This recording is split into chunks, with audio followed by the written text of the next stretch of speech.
if you'll look in your envelope,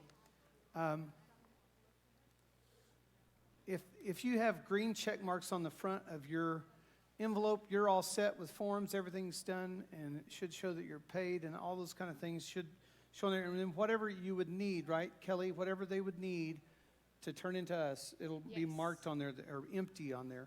Okay. Whatever form that you need to turn in should be in your envelope. It should be in there for you to fill out and turn in today, please. Yes.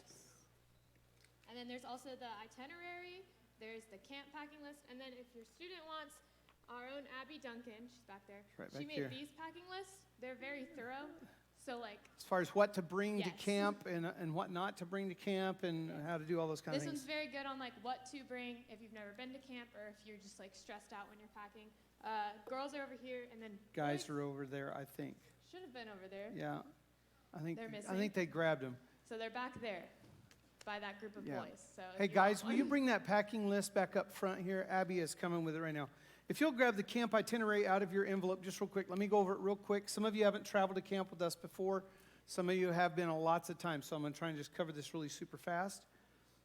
If you'll be here around 10:30 on Monday, we will leave at 11, but it usually takes just a little bit to get the bus packed. What our transportation this year is, we'll be taking a 56-passenger charter bus, and then we'll be taking 2 other vans and a trailer. That's how we'll get to camp this year. So if you will plan on being here around 10:30, if you have medication, if your student has medication, it needs to come to us in the packaging that it came from the pharmacy with. And then Ann will pick that up. Ann will be up front and have a place for you to put it in an envelope or in a Ziploc. And then we'll turn it into the nurse. The nurse will follow exactly what the instructions are that are written on that unless you give us another information, and we'll have a form for you to fill out if it's varied or changed any from that, say from 2 times or 3 times a day. So do that. We'll leave at 11 o'clock. We'll depart then, and then we're headed to Chandler, which is where Sparks is. Sparks, it's now called Camp Cargill, so you'll start hearing us reference that. Camp Cargill, Frank Cargill, who was the district superintendent and served in that role for about 45 years, has retired this year.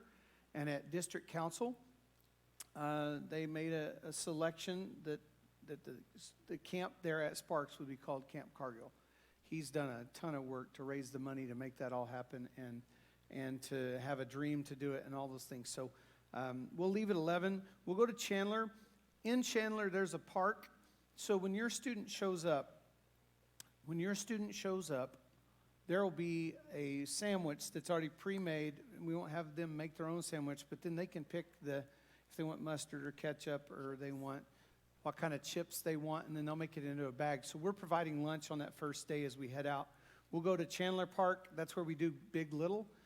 Big Little is a program that we've done with our student leadership so that every student that goes has someone that's taking care of them during that week. If you're a brand new 6th grader that you're going with us, you're going to have someone do that. You won't know it until that day. That's the reveal day that we do it. We'll take pictures on Thursday with that as well.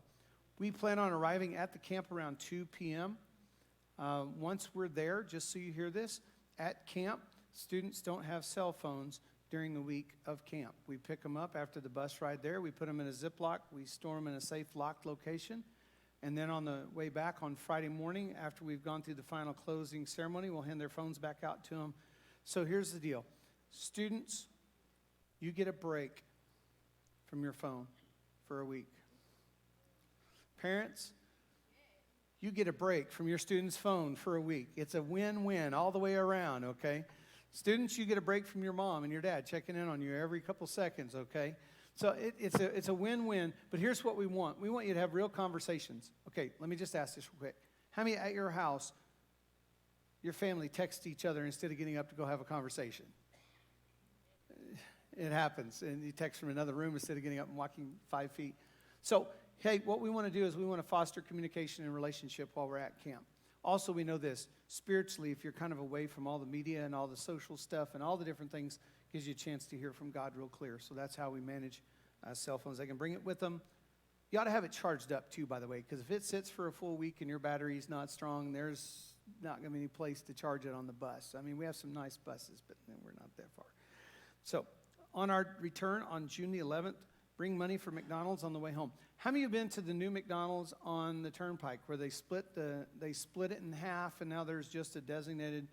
That is our plan right now, is to go to the McDonald's on the Midway coming back. The reason for that is we would stop in Stroud, but the locations in Stroud are not interior, go inside and eat places yet. They haven't opened that or lifted that yet. So we're going to go to McDonald's we'll be back by 2 p.m. If anything major happens, it would have to be something major happen that we wouldn't be back by 2 p.m. We'll let you know. We'll have your students text. The camp address, if you want to mail something to your student. I understand you might want to mail something to your student, but if you want to send cookies to your youth pastor, that's the same address to send it to. And then the bottom is our address from our church and all of our important information there. You see my phone number, you see Kelly's phone number. Kelly O'Connor is my assistant. She is working with us for this whole summer. She's worked with me for a long time. So if you have any questions, she'll be help take things up on Monday morning when we get ready to go to camp. Inside your camp form also, it's from youth camp, is information of what to bring, things not to bring. Firearms, fireworks, shaving cream if you don't shave. Just some of those little minor things is what they ask. Kids can wear shorts to camp, to the service. You can just read through there, no personal electronics. There are no guests that are allowed at camp anytime. I hope that brings some comfort to you. They just don't let anyone come in and interact. It's the only people that can come in and interact are licensed or ordained ministers. So if pastor wants to come down and hang out with us, he can do that. But that's the only guests and visitors that are at camp. No tobacco products, no drugs. You can't bring skateboards. You can't bring a bad attitude. But the one thing that someone asked on our forum for youth pastors is, can you bring fishing gear if you want to fish? The answer to that is yes, you can, but no, listen to me. But if you bring a tackle box of any form to fish with, you can't bring a knife with you. You can't bring a filleting knife with you to camp, okay? You need to leave that at your house. I know it'd just be, you just do that, but there is a place there that during free time when they're swimming. How much fun can it be? You want to go fishing, they want to go swimming in the same location. Who knows? You might catch your friend. It might be a good moment. Now, the pond's a little bit bigger than that, but that is some things today. So back here at the back, there's a place to pay with check or with cash or with card. It should show your balance on there. If you have forms to turn in to us today, if you'll turn the forms in right back over here, you'll see the alphabetized. Just turn it in there.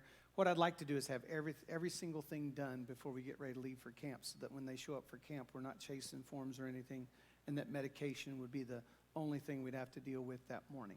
We do have new camp shirts. Thank you, Kelly, for producing those this year for the first time.